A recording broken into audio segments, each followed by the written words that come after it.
I'm Dr. Isabel Baca. I'm an associate professor of English in the Rhetoric and Writing Studies program here at the University of Texas at El Paso. One of the biggest challenges, and that we've gotten better about overcoming, is that if the persons involved in the service learning do not understand what service learning is, it will fail.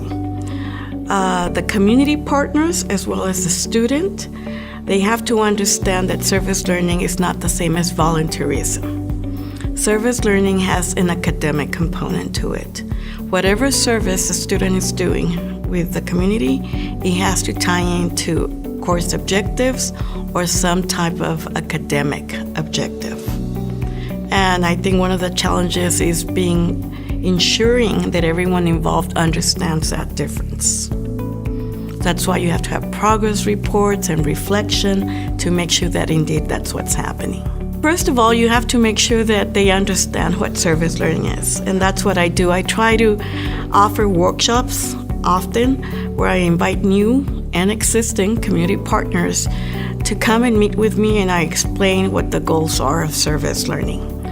Once they do that, and like I've had partners for more than 10 years now, some of them, like the Reynolds Home, they understand what service learning is, so they know what my course objectives are. They know what I teach, and they know what I want my students to be able to do in my classes.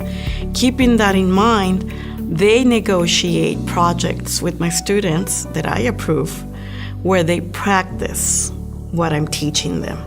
So by doing that, they become co-teachers. They're helping me teach concepts and meet course objectives. Okay, one is train community partners what service learning is. Second, also make sure the students understand what it is. Third, there has to be an element of trust with all three parties involved. Okay, I have to be able to trust that the community partner is going to have my students do projects or tasks that relate to my course and not necessarily be sweeping or washing windows when it has nothing to do with professional writing.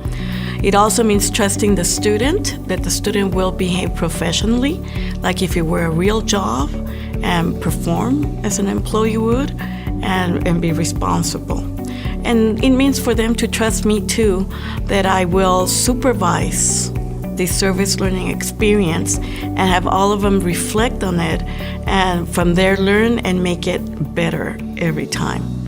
And good communication among all three parties as well are elements that you must have in order for service learning to be successful.